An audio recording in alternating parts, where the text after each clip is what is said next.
Haleluya. Ya.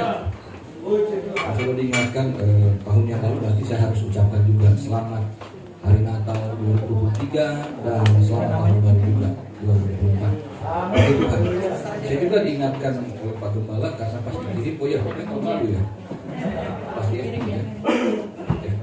Di Tuhan, nggak apa-apa. Di Tuhan. Ya. Jadi kan kalau pendeta diundang setahun sekali, nggak masalah. Jangan jemaat yang datang setahun sekali. Nggak boleh. Pendeta nggak apa-apa, kan ada gembala kan. Pendeta baru nggak masalah. Oke, gitu kan ya, sesuai dengan tema yang diberikan tema tahun ini ya, ya Tuhan. Oke, ayat pokok kita Injil Yohanes pasal 15 ayat yang ke-16.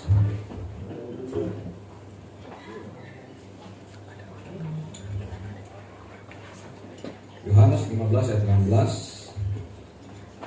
Ini firman Tuhan. Bukan kamu yang memilih aku, tetapi akulah yang memilih kamu. Dan aku telah menetapkan kamu supaya kamu pergi dan menghasilkan buah, dan buahmu itu tetap, supaya apa yang kamu minta kepada Bapa dalam namaku diberikannya kepadamu. Puji Tuhan, haleluya. Nah, Bapak Ibu Saudara dalam Tuhan, orang Kristen ini kebanyakan cuma suka di bagian akhirnya, bagian doanya kan. Ya. Apa yang kamu minta kepada Bapa dalam nama? Wah, semuanya dalam nama Yesus. Kayak namanya itu jadi sebuah mantra manjur gitu ya. Bab ini adalah pengulangan dari ayat 7. Ya, bahwa minta apa saja yang kamu kehendaki. Wah, minta apa saja, Saudara. Padahal di sini ada satu hal yang lebih esensial dan lebih penting daripada apa yang di bagian akhir, yaitu tentang pilihan dari Tuhan Yesus. Bahwa di sini bukan kamu yang memilih aku, tapi akulah yang memilih kamu. Nah, pilihan ini sama dengan pilihan Allah dalam rangka keselamatan. Ya, kalau teks Yunaninya itu bahwa Allah memilih bukan karena kita layak. Yesus berbicara kepada para murid yang sudah percaya. Jadi ini bukan kepada orang yang belum percaya. Jadi ini adalah orang-orang yang telah percaya, orang-orang yang telah menjadi murid, dan saatnya mereka akan diutus pada waktu itu menjelang Yesus akan disalibkan. Mereka telah dipersiapkan oleh Tuhan. Bahwa pilihan Tuhan itu bukan sekedar asal-asalan, tetapi telah melalui satu proses pemuritan. Itu sebabnya gereja lokal juga demikian, bahwa ketika gembala memilih para pelayan, ketika orang-orang yang akan melayani di gereja adalah satu pemilihan yang telah dilihat dari kapasitasnya. Nah, para murid memang pada waktu itu sebetulnya belum menunjukkan ciri-ciri itu. Ya samalah, gitulah. Kadang-kadang WL-nya, gitu kan, pemain musiknya. Kadang-kadang bukan di sini maksudnya ya, tempat lain itu masih agak aneh-aneh gitu ya, proses. Sama lah seperti Petrus, Yohanes, ya kan, orang-orang yang telah ditugaskan dengan sukacita menyambut penugasan Yesus, pas Taman Getsemani kabur semua, itu yang kodowai kan. Nah, tapi mereka akhirnya tercatat sebagai orang-orang yang betul-betul tidak pernah salah Tuhan pilih. Nah, jadi Bapak Ibu Saudara yang kasih dalam Tuhan, ketika Tuhan memilih sekali lagi, itu berdasarkan kasih karunia, bukan karena kita layak di hadapannya. Tapi Tuhan percaya bahwa kita bisa. Nah, ditetapkan, ini menunjuk pada kehendak Allah. Pada kehendak Allah. Jadi apa yang dia pilih itu berdasarkan keputusan dari prerogatifnya dia, tanpa intervensi siapapun. Tuhan pilih dia dong, dia aja Tuhan. Enggak. Tuhan pilih karena memang menurut dia. Ya Yudas soal lain, tapi yang jelas Yudas terpilih. Dianya yang tidak bertahan dalam iman. Tapi di sini makanya kita lihat bahwa Allah mempunyai kehendak itu, ada yang kehendak yang ditetapkan dan kehendak yang diperintahkan. Kehendak Allah yang absolut, yang tidak perlu melibatkan pihak manusia, yaitu soal misalkan tentang keselamatan. Ya. Yesus, Allah yang datang dalam rupa manusia, itu kehendak Allah yang tidak perlu melibatkan pihak manusia untuk setuju nggak setuju. Ada orang percaya nggak percaya, dia pasti datang, gitu aja. Kedatangan Yesus kali yang kedua telah ditetapkan. Kita setuju nggak setuju sama dia, kita siap nggak siap, dia pasti datang. Tapi ada kehendak Allah yang diperintahkan, itu melibatkan pihak kita, karena kita punya kehendak bebas. Nah, Allah memilih, tetapi kita juga harus meresponinya. Meresponinya itu makanya bukan hanya di satu waktu, tetapi terus menerus. Makanya tetapkan di situ, artinya nggak berubah gitu, konsisten. Karena kehendak bebas kita ya bisa aja, kadang-kadang ya, terkadang suka-suka kita gitu. Ya, kalau lagi mood, ya, saya melayani, kalau enggak, ya agak sakit aja atau apalah, itu kan tinggal minta izin aja, tinggal telepon apalah. Karena ada pernah seorang pelayan, "Gembala tolong ganti saya." Loh, kenapa? Aduh, saya lagi nggak mood nih.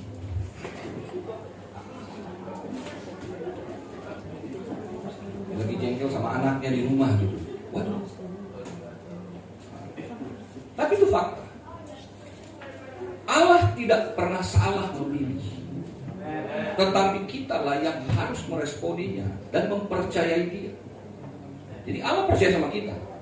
Kita ini nggak layak, tapi dia percaya. Dia percayakan tugas. Nah, sekarang kita mau percaya sama dia nggak? Bahwa dia akan memperlengkapi kita dalam rangka menjalankan tugas. Karena di sini tujuannya adalah bahwa dia memilih dan menetapkan supaya apa? Kamu berbuah. Nah, buah di sini itu tidak bisa lepas dari konteksnya dari ayat 1. Bahwa ya, Yesus bilang, "Akulah pokok anggur, kamu adalah rantingnya." Dengan demikian, Yesus sedang berbicara kepada para murid, "Kamu tuh milikku. Dan kamu pasti diperlengkapi untuk menghasilkan buah. Buah kebenaran. Buah yang menunjukkan karakter Kristus. Buah yang menunjukkan karya-karya Kristus melalui karya-karya kita." Jadi di sini penugasan dari Tuhan, pemilihan Tuhan atas kita untuk suatu tugas, bukan hanya pelayanan gereja, tapi juga pelayanan di dunia kerja kita, di rumah tangga kita. Itu semua memerlukan suatu tanggung jawab penuh. Misalkan tadi kesaksian Pak Baski, ya. Menyeberangkan orang itu nggak gampang. Kenapa? Kalau Bapak Ibu baca di pasal 15 ini, setelah ayat 17 sampai ayat 18, dikatakan apa? Dunia membenci Yesus dan murid-muridnya. Bapak usah heran, mereka akan membenci kamu, akan memusuhi kamu. Untuk itulah kenapa Roh Kudus diberikan dalam konteks ini. Baca dulu. Ya, tadi kisahnya kan dibenci dulu. Happy endingnya belakangan. Itu sebabnya Yesus berkata bahwa karena aku pokok anggur, kamu rantingnya, kamu akan dibersihkan. Kamu pasti akan menjalani proses pembuahan. Kamu sudah bersih, kamu sudah menghasilkan buah karena mereka telah mengiring Yesus. Mereka telah melalui proses. Kan Yesus kemanapun mereka kan ikut. Yesus dihina, Yesus dikata-katain, Yesus diludahin, Yesus dilempar dengan batu, semua mereka di situ. Jadi mereka pun mengalami hal-hal yang tidak menyenangkan. Hal-hal yang pahit dan getir yang Yesus alami, mereka pun ada di situ. Mereka pun mengalaminya, makanya Yohanes dan Yakobus yang dijuluki Boanerges, anak-anak guru, kan sempat emosi juga. Kurang ajar, keterlaluan. Kirimkan kilat dari langit biar habisin mereka. Itu menunjukkan bahwa mereka pun mengalami hal-hal yang tidak menyenangkan. Tapi Yesus bilang sama mereka, ngapain? Bukan urusan. Yesus yang gak terganggu, seringkali muridnya yang terganggu. Bahwa dikatakan kalau kita membaca mulai 18 itu, bahwa sesungguhnya apa yang dibenci oleh dunia kepadamu telah terjadi kepadaku lebih dulu. Kalau Yesus nggak terpengaruh, harusnya kita nggak terpengaruh. Itu sebabnya perlu konsistensi iman. Nah, tadi telah dikatakan oleh Pak Baski, nggak mudah, nggak mudah. Pembersihan itu nggak mudah. Mereka sudah berbuah, tapi harus dibersihkan supaya buahnya lebih banyak. Karena getah daripada pokok anggur itu kalau mengalir ke batang-batang yang nggak produktif, nggak ada guna. Makanya bersihin dulu supaya yang produktif tambah produktif. Bapak Ibu sudah ikut Tuhan sudah sekian tahun, sudah ada buahnya mungkin, tapi belum maksimal. Sehingga seringkali pencobaan, seringkali ujian harus datang supaya kita lebih maksimal, lebih lagi berbuah. Jadi jangan fokus ke doanya dulu, jangan mintanya dulu. Fokus bahwa aku ini orang pilihan Tuhan, aku ini dilengkapi Tuhan, aku ini harus berbuah. Artinya kita harus berpikir yang Tuhan ajarkan. Makanya kita perhatikan dulu ya, kalau di pasal 15 itu mulai ayat 1 sampai ayat 7, di sana berbicara tentang bagaimana berbuah.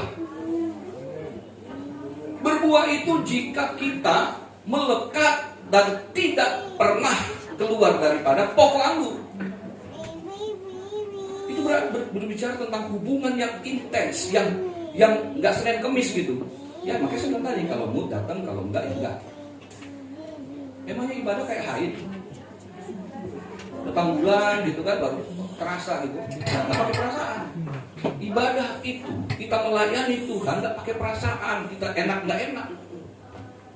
Saya pernah perjamuan Tuhan kayak gini, 15 menit sebelum jemaat datang, itu saya ditunjuk-tunjuk sama pelayan Tuhan. Anda bukan pendeta yang punya kuasa, tunjuk-tunjuk begini di ibu saya. Nah itu saya, yang istri saya dikata-katain, nggak punya kuasa.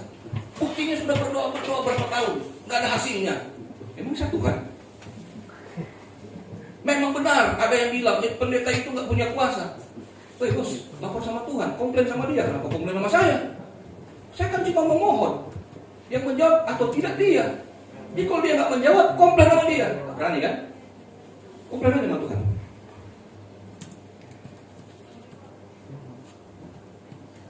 Tapi puji Tuhan, akhirnya Bapak itu sadar, bertobat, dan tunduk sampai akhir hidup. Saya nggak perlu melakukan sesuatu, tidak. Latar belakang saya juga, saya kan temperamental, hidup di dunia malam. Tiap malam tempat saya kok bisa berhari-hari nggak pulang. Itu biasa gitu, saya bisa di jalan.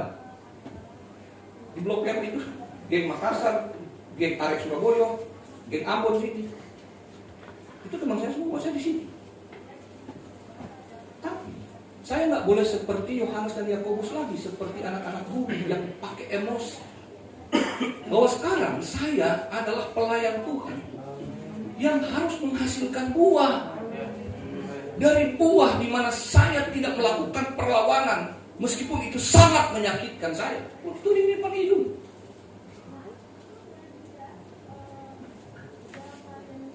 Tukang zaman dulu mah jangan kan itu limbah, baru pelototnya sudah saya kepukin. Begini.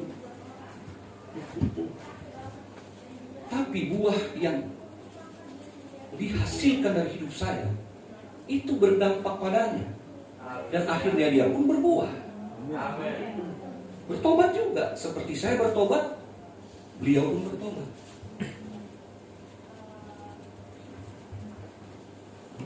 Ini jadi jemaat yang setia. Tapi memang Tuhan hancurin dulu hidup, bangkrut dulu. Ya kadang-kadang begitu. Ini saya bicara baik ya. Makanya jangan tunggu bangkrut lah. Selama masih bagus-bagus, ya setialah sama Tuhan. Tunduk pada otoritas. Gembala bukan Tuhan, tapi kepadanya diberikan otoritas untuk Anda taat, belajar setia kepada Tuhan. Ini melengkapi untuk menghasilkan buah. Nah, buah itu kan dari kasihnya Kristus. Dia pokoknya mengalirkan nutrisi kepada carang-carang sehingga ada buah. Jadi kita nggak mampu menghasilkan buah kalau bukan karena kasih Kristus. Makanya mulai ayat 8 sampai ayat pokok kita, sampai ayat 17-nya, satu perikop berikutnya, itu bicara tentang kasih, bagaimana kita diperintahkan oleh Kristus untuk mengasihi. Kasih Allah, kasih Kristus mengalir hidup kita, mengubahkan hidup kita, menghasilkan buah pertobatan dan buah kebenaran, buah roh, maka itulah yang berdampak kepada sesama. Kita harus menyatakan kasih Allah itu kepada sesama. Itu perintah. Gak mau mengasihi sesama terus berdoa, Tuhan, dalam nama Yesus aku percaya, aku terima. Tuhan ingatkan, terus sepupumu ini, oh kalau dia enggak tuh, utangnya belum dibayar. Karena begitu. Loh, saya kan pengalaman juga lah. Artinya bagaimana orang-orang seperti ini ada. Mereka mau diberkati, angkat tangan, haleluya, nangis-nangis, bahasa roh lagi. Tapi kalau dia, oh iya, saya benci. Sampai mati saya nggak bakal. Tapi bahasa roh. Apa gunanya kalau gitu? Saya tadi, jangan-jangan bahasa roh kudus nih. Ini roh jahat. Tidak bisa jangan lah. Kalau roh kudus, pastilah buahnya buah roh kudus. Amin. Kan kasih Allah. Kasih di sini menggunakan kasih Allah, bukan kasih persahabatan dan kasih dari Allah. Artinya apa? Kita memang gak akan mampu mengasihi kalau kita tidak ada di dalam Kristus dan di dalam firman-Nya. Itu ayat 7. Jadi makanya jangan pakai doa dia dulu. Ayat 7 itu kan, jikalau kamu tinggal di dalam aku dan firman-Ku di dalam kamu. Jadi bagaimana kita bisa berbuat? Ya harus tinggal di dalam Kristus. Artinya tinggal dalam persekutuan yang intens dengan Dia. Dalam hadirat Tuhan, dalam ibadah-ibadah kita secara komunal maupun secara individual, doa-doa pribadi kita, penyembahan kita. Lalu dalam firman. Firman-Nya harus tinggal dalam kita. Artinya kita bukan hanya mendengar, tetapi harus merenungkan dan pada akhirnya melakukan. Melakukan ajaran Yesus. Ajaran Yesus. Jangan ajaran nenek moyang kita, jangan. Oh iya, kan pernah ada di Tanjung Priok sana, waktu rusuh-rusuh dulu. Tahu-tahu ini pendeta Maksibola almarhum cerita. Jemaatnya tahu-tahu, udah siap-siap ini kan. Lalu tatonya tunjukin. Oh,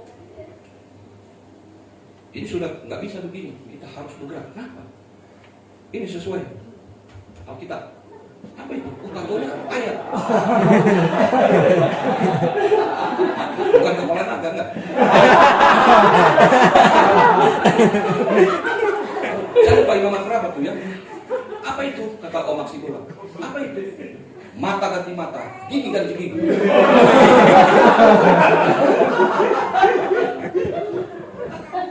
Tapi orang ini rajin banget ke gereja. Nah, jadi kasih seperti ini adalah kasih yang semu, kasih yang bersyarat. Kasih Allah sama seperti pemilihannya tak bersyarat. Pemilihan dia mengasihi kita tanpa syarat. Tapi kalau soal doa bersyarat. Loh, mau didengerin doanya? Ada persekutuan enggak? Lah, sekarang anak-anak minta dari mana? Papa Isar. Lo siapa? Anakmu, siapa tuh? Aduh, mau gembala langsung. Loh, siapa tuh?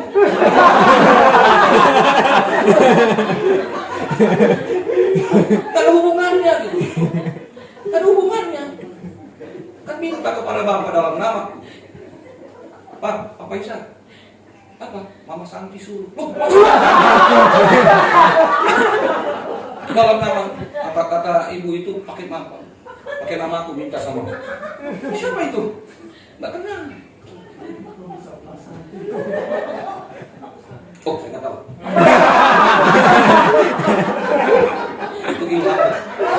Ilham. Jadi gini ya, seorang anak tidak pernah bisa mengakui dia bapak kalau bukan bapak yang mengakui dia. Adanya anak angkat karena bahwa bapak seorang atau suami istri, kita angkat anak itu, entahkah mereka nggak punya anak atau mereka pengen supaya anaknya ada teman gitu kan, karena udah agak gede, pengen lagi yang lucu-lucu, ambil anak. Lalu urus sampai di pengadilan kan untuk jadi anaknya.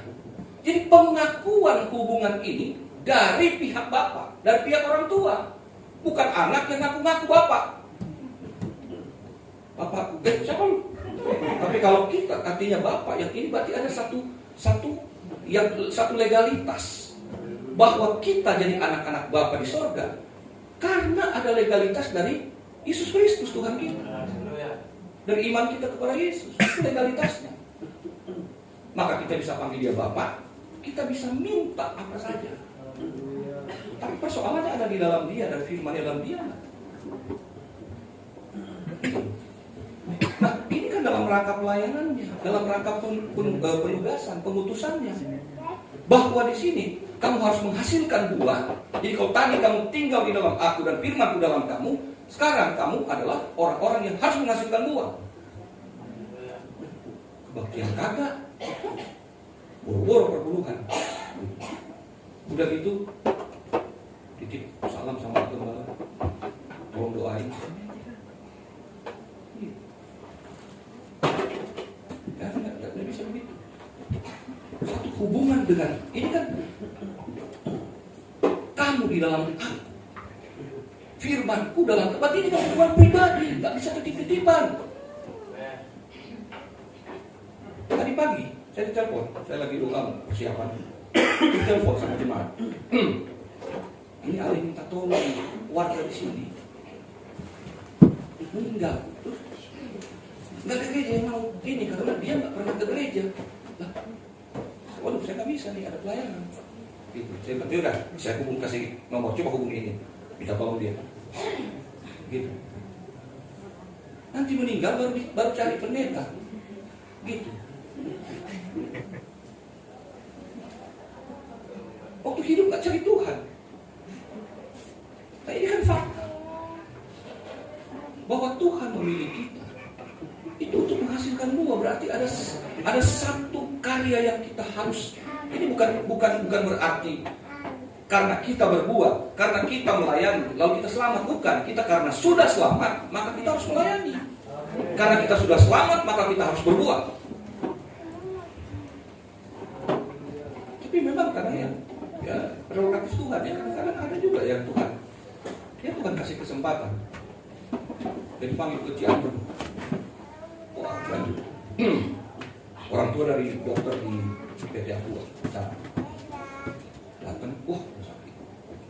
Baru ini susah banget katanya. Sakit dia kalau tengah malam teriak-teriak. Lalu saya izin. Om dengar ya. Ini nggak pernah ke gereja. Dia nggak ke gereja. Dari sehat sampai sakit, apalagi sakit, sehat aja enggak juga. Nah, akhirnya saya layani, saya izin dia, lalu dia bertobat. Izin dulu. Lalu kemudian besoknya saya dihubungi, Pak, ini para pembantunya, ada 2 pembantunya bilang, Bapak tidur nyenyak banget, nggak ada suara teriak-teriak sama sekali. Dia tenang sekali. Lalu 2 hari kemudian meninggal. Dan saya kuburkan di San Diego. Ya, saya nggak tahu lah, ya prerogatif Tuhan ya. Tapi artinya bagaimana gitu loh? Waktu hidup, waktu sehat, nggak cari Tuhan.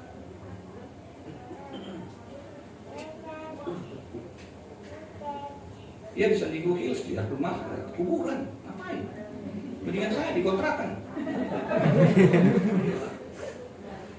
Ya, kalau ketemu Tuhan Yesus nggak apa-apa ya, kalau nggak ketemu kan repot. Ya kan gitu. Nah, jadi di sini bagaimana kita hidup di dalam Tuhan, di dalam Kristus, firman-Nya supaya kita betul-betul memiliki kasih yang tulus, kasih yang tidak bersyarat, sama seperti yang dimiliki Kristus. Sebab Yesus bilang sama seperti Bapa mengasihi aku, demikianlah kamu harus mengasihi sesama.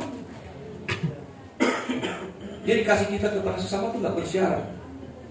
Nah, kasih Kristus yang tidak bersyarat ini yang harus kita lakukan itu ada dalam Matius pasal 7 ayat 12. Itu disebut the golden rule of Jesus Christ. Hukum emasnya Yesus. Ya, kita baca ya. Kemarin ini hadiri tetangga anaknya sunatan, hujan-hujan saya minum es, waduh malah jadi sakit. Kena hujan lagi kemarin. Ya. Matius pasal 7 ayat 12 ya. Segala sesuatu yang kamu kehendaki supaya orang perbuat kepadamu, perbuatlah demikian juga kepada mereka. Itulah isi seluruh hukum Taurat dan kitab para nabi. Sekali lagi, segala sesuatu yang kamu kehendaki supaya orang perbuat kepadamu, perbuatlah demikian juga kepada mereka. Ada statement yang mirip-mirip, tapi beda secara esensial. Lu nggak ganggu gua nggak ganggu lu. Beda.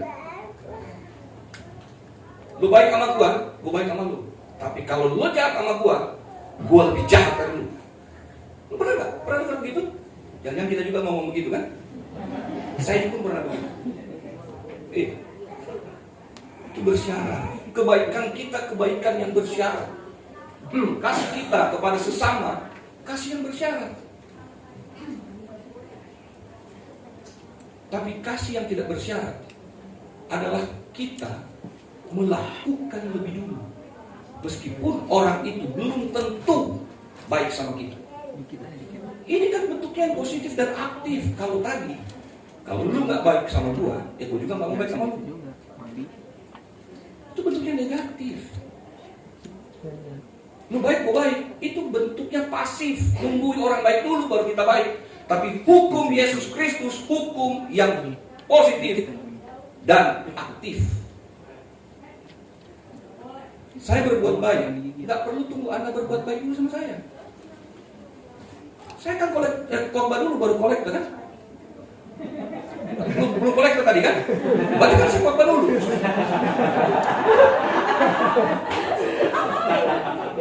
Ilham.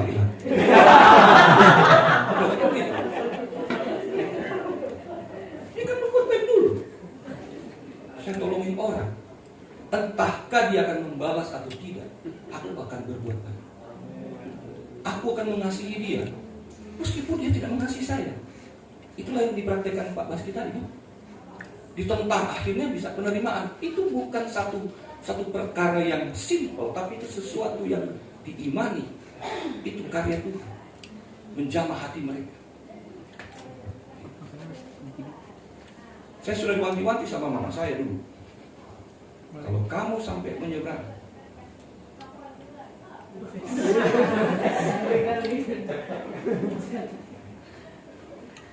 mama saya bertato.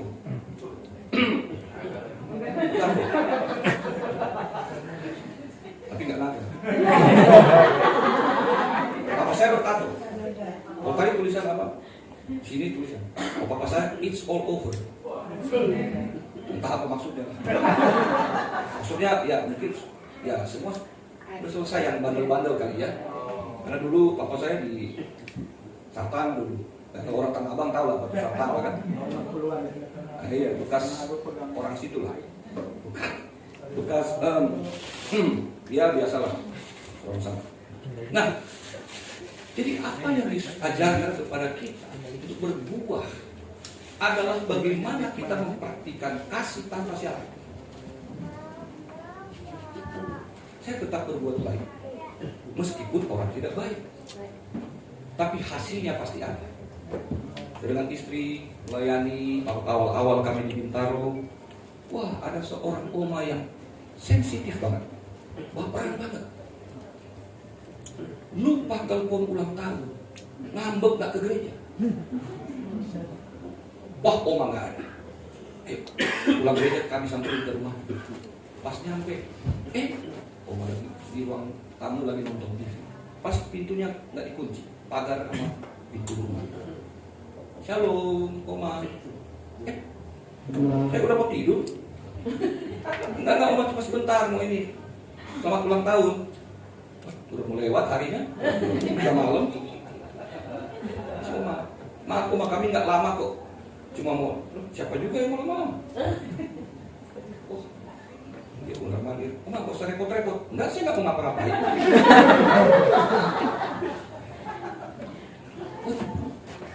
Itu mukanya muka itu. Tapi anehnya sudah tetap berbuat baik, tetap menyatakan kasih. Dan akhirnya setengah jam kemudian bilang, Pak Gembala mau baik saya kan? Oh ya. Dan setelah itu dia menjadi pembela saya. Kalau ada yang macam-macam sama Pak Gembala, Anda bisa lihat. Oma-oma. Aduh.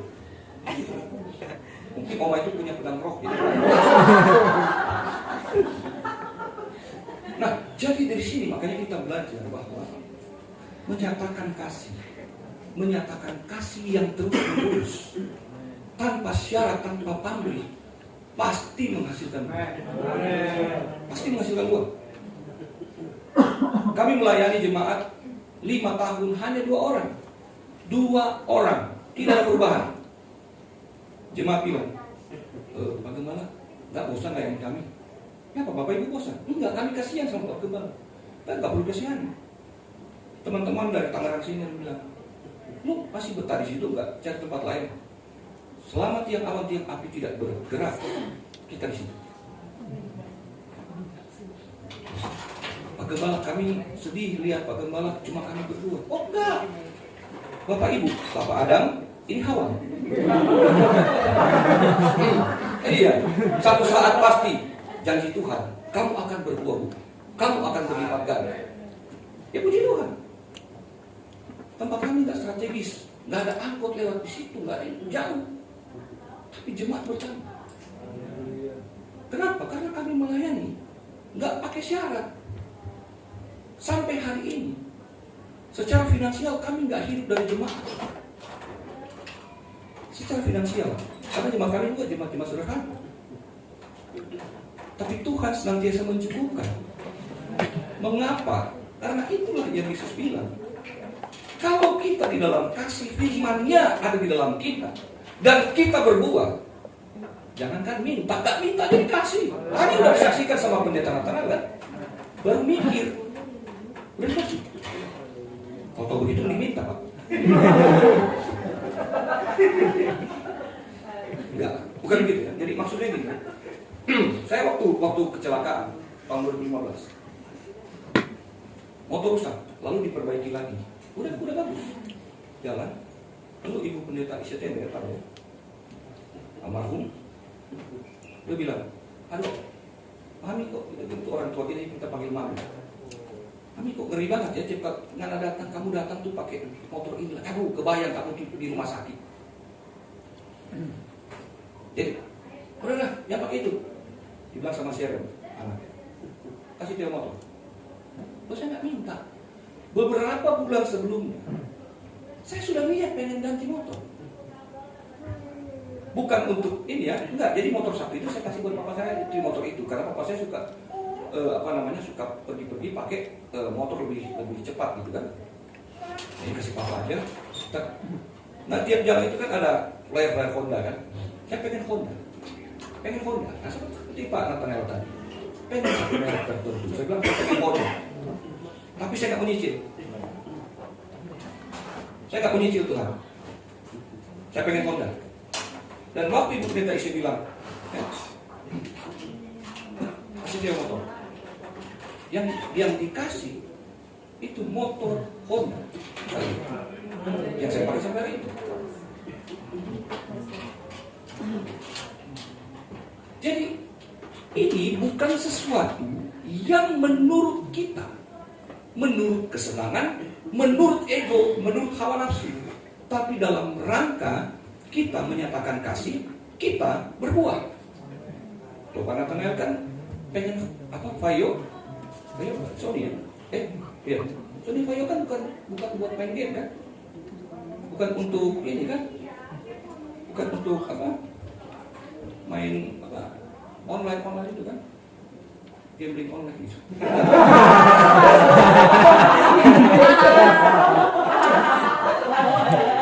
Pastikan itu kan buat pelayanannya. sebagai guru, sebagai gembala, ya, sebagai pelayan, itu pasti berguna. Saya menginginkan motor Honda itu karena memang saya butuh untuk pelayanan. Dan kenapa pengen Honda Vario? Karena selama ini saya pakai Smash, Suzuki Smash. Itu kalau dari mana-mana dikasih sembako setengah mati, ribet. Loh, itu kan dalam rangka pelayanan, dikasih berkat. Berasnya sih, waduh, miring-miring gitu kan susah. Kalau Vario kan pas, karung berasnya pas, kasih sembakonya pas. Dan Tuhan kasih. Nah, sebentar gitu. Haleluya. Tadi Pak Nathaniel baru dikasih rumah-rumahan. Nanti dia mulai membayangkan, Tuhan kalau boleh jangan yang rumah-rumahan. Iya kan? Boleh dong. Boleh dong. Kenapa enggak? Tapi bukan itu targetnya. Tapi bagaimana kita berfungsi dulu sebagai anak-anak Tuhan yang diutus. Saudara tidak menginjil untuk memberitakan Alkitab, khotbah sana sini, tidak perlu. Saudara sebagai ibu rumah tangga, hasilkan buah itu apa? Layani anak-anak dengan baik, didik mereka dengan baik, dalam takut akan Tuhan. Mereka bertumbuh menjadi anak-anak yang takut Tuhan, itu buahnya. Dia berpikir dulu menggunakan jiwa, layani depan mata saudara. Suami yang nggak benar, doakan, layani tetap dengan penuh kasih. Satu saat Tuhan bisa ubahkan. Mama saya melayani saya, waduh bertahun-tahun, uang saya terikat narkotika 6 tahun. Saya pernah jadi pemakai, pernah jadi pengedar. Itu Tanah Abang itu tempat saya tuh. Terakhir kali saya mau transaksi di situ, tiba-tiba kok kayaknya nggak enak ya. Bener, besok ada koran diarak masa, kalau ingat itu cerita itu tahun 90-an. Diarak masa, ditelanjangin. Untung saya nggak ke situ. Kalau enggak kan akan jadi ingatan itu.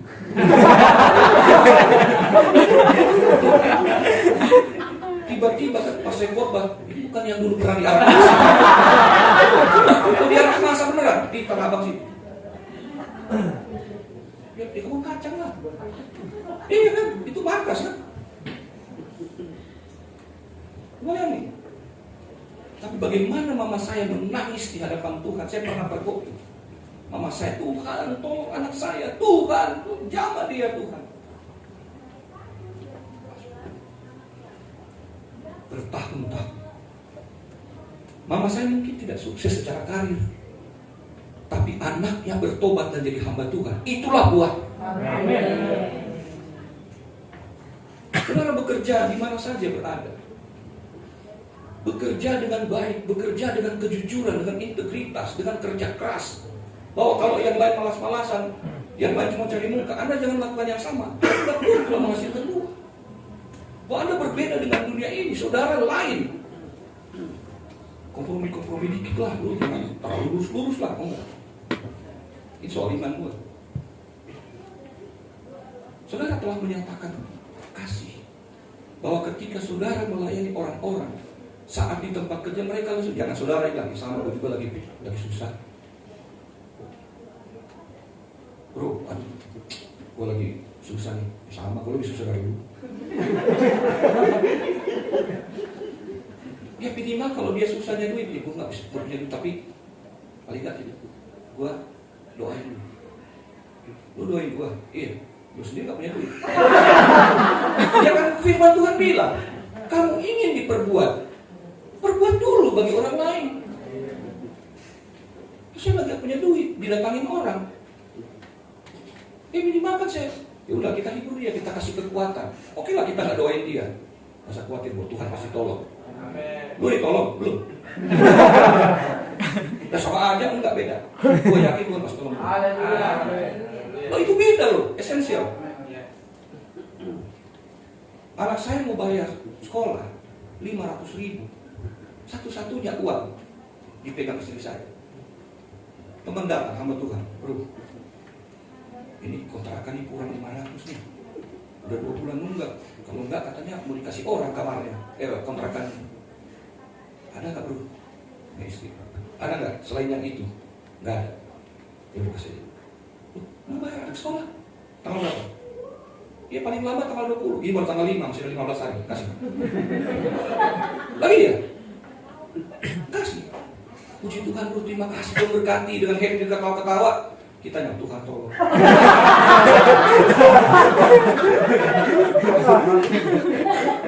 Loh, saya tolong dia. Saya belum tertolong. Tapi itulah the golden rule of Jesus Christ. Apakah kemudian anak saya nggak bayar? Oh enggak, selalu bayar. Puji Tuhan. Tadi katakan kelihatan tanah ya kami ini ya sejenis nih. Artinya yang kalian saksikan pengen nabung nggak bisa. Udah bikin sampai celengan nih. Masukin. Baru sepertiga bolongin lagi. Percuma.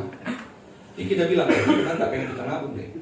Kita harus bergantung penuh.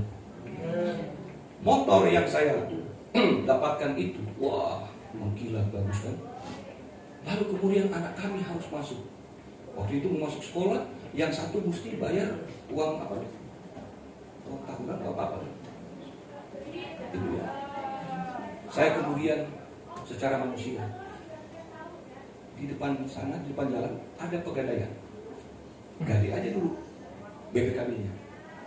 Bisa kan? Bapak usaha? Enggak, buat bayar sekolah. Oh nggak bisa Pak, harus motornya ke sini. Hah? Motornya? Ya motornya Pak. Kecuali Bapak usaha. Cuma BPKB kami tahan. Kalau buat sekolah dan sebagainya, motornya yang kami tahan. Oh gitu, maklum lah. Gitu kan nggak ngerti. Ya udah, HP yang mana? HP istri saya, Samsung. Ada dusnya? Ada, ambil dus. Lalu saya bilang keceplosan lagi. Chargernya sih udah nggak ori. Oh, nggak bisa Pak, harus ori. Waduh, nggak jadi. Baik motor, baik Samsung, nggak jadi. Tapi Tuhan kasih jalan. Waktu pergi ke sekolah, istri saya belum nawar. Dia sekolahnya bilang, tapi bayarnya bisa belakangan kok. Masuk aja dulu. Loh, kita nggak dapat duit, tapi dapat jalan. Haleluya. Itu bukan anak saya masuk sekolah waktu itu. Uang masuknya segini Bu, tapi bisa dicicil. Istri saya belum bilang, belum nanya boleh cicil. Enggak, mereka yang bilang bisa dicicil. Setelah sekolah, ibu-ibu ketemu, cuma istri saya yang ditawarin nyicil. Yang lain nggak boleh. Nawar nyicil nggak boleh. Istri saya nggak minta ditawarin boleh nyicil. Loh itu. Ya kan? Jadi Bapak Ibu, kita dipilih untuk menghasilkan buah. Berarti Tuhan pasti memperlengkapi kita dalam rangka kita berbuah itu. Dalam perumpamaan tentang talenta dalam Matius pasal 20, Tuhan Yesus berkata bahwa seorang tuan mempercayakan talenta kepada 3 orang hamba. Dengan catatan di situ menurut kesanggupannya masing-masing. Yang 1 5 talenta, ada yang 2 talenta, ada yang 1. Right? Itu kan berarti kepercayaan. Dipercayakan. Lalu mereka harus mengembangkannya. Sang tuan pergi lama sesudah itu. Tadi katakan berapa lama? Sebetulnya ini kan bicara tentang Tuhan sendiri yang nanti akan datang kali yang kedua, menuntut pertanggungjawaban. Lalu ditanya apa? Mana itunya talenta yang kuberikan? Oh, yang 5 bilang, ini Tuhan 5 menghasilkan 5, jadi 10. Bagus, hambaku yang baik dan setia. Kamu setia pada perkara kecil, maka ku percayakan perkara yang besar. Masuklah dalam kebahagiaan Tuhan. Yang 2 datang, aku juga Tuhan, 2 jadi 4. Bagus. Yang 1 datang, malas ada gunanya kamu jalan ngapain sih? Buang dia ke tempat yang gelap, hamba yang jahat dan malas. Hamba yang baik dan setia mendapat kepercayaan lebih. Nah kita kebanyakan mintanya lebih. Tuhan beri ini, Tuhan beri itu, Tuhan minta ini, Tuhan minta itu. Kamu sudah kerjain belum yang kecil? Nanti dulu, sama seperti hamba yang 1 talenta. Maka kita hanya bisa mimpi kalau mimpi kayak Natanael terwujud. Karena dia di dalam tugas panggilannya, dia menghasilkan bunga, dia melakukan sesuai dengan apa yang dipercayakan, maka diberikan. Nah kita nggak ngapa-ngapain lalu mengharapkan mujizat, mengharapkan pertolongan Tuhan, yaitu bagaikan musang puluh merindukan bunga. Iya. Tapi kalau kita memang mau melaksanakan tugas panggilan Tuhan, kita mau melakukan apa yang dipercayakan Tuhan, apapun pekerjaan kita, maka kita pasti akan menghasilkan. Perhatikan Bapak Ibu, Tuhan itu adil. Keadilannya di mana? Dia memberikan talenta sesuai kesanggupan. Haleluya. Jadi kalau saudara nggak punya kesanggupan khotbah, jangan khotbah. Punya kesanggupan nyanyi, ya nyanyi aja. Sekarang kan banyak penyanyi tiba-tiba khotbah. Bahkan desainer baru bertobat tiba-tiba sudah mulai khotbah. Aduh, ampun. Penyanyi baru bertobat, khotbah. Sekarang kawin sama TikToker. Pindah lagi ke surga. Ampun. Ini sesuai panggilan kita. Keadilan berikutnya Tuhan apa? 5 menjadi 10, 2 menjadi 4. Kalau ditambah jadi 14. Ditambahin 1 yang gak berkembang jadi 15. Keadilan Tuhan bukan keadilan sosial. Keadilan sosial 15 dibagi 3, masing-masing dikasih 5. Keadilan Tuhan adalah siapa yang paling banyak dipercayakan kepada dia akan ditambahkan lagi lebih banyak. Nah, saudara-saudara, kayak Bapak Gembala dulu melayani di apa sih ya? Itu panggilan dia di sana. Dia berbuah di sana. Nah saatnya sekarang panggilannya berbeda. Dia berbuah bagi jemaat. Dan itu sesuai dengan kapasitasnya. Berarti dia mampu untuk melayani saudara, mengembangkan saudara. Maka saudara pun harus menyambutnya, bahwa saudara pun bisa maju dan berkembang di dalam Tuhan melalui pelayanan Bapak dan Ibu Gembala. Maka berbuahlah dalam keseharian kita.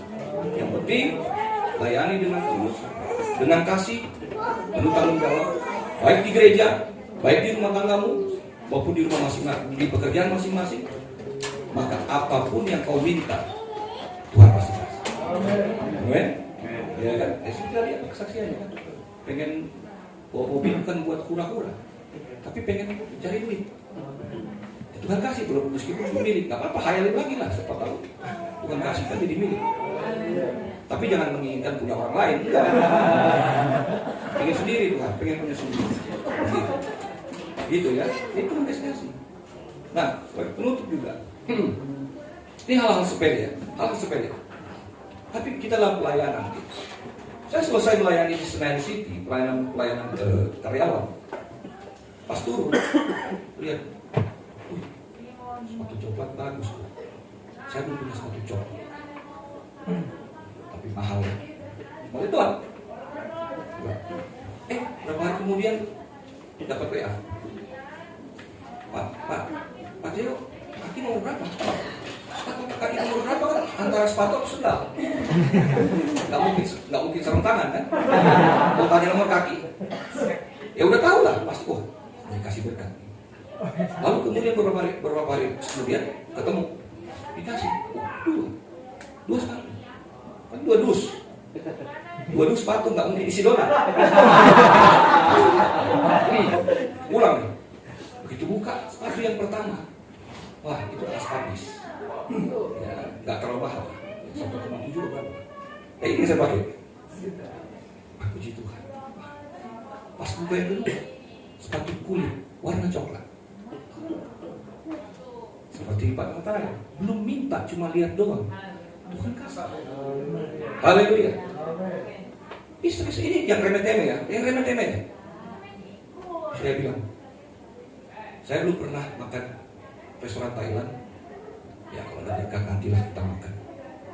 Pelayanan lagi di Senayan City. Begitu pulang, salah satu anggota situ bilang, Pak, kau usah makan di sini Pak, nasi kotak kan. Kita makan di bawah aja. Pas di bawah, Jitlada, Thailand, restoran Thailand.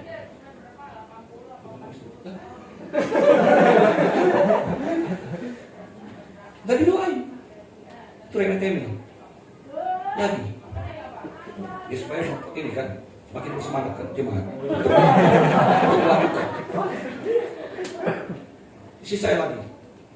Pengen pizza dong, Domino's.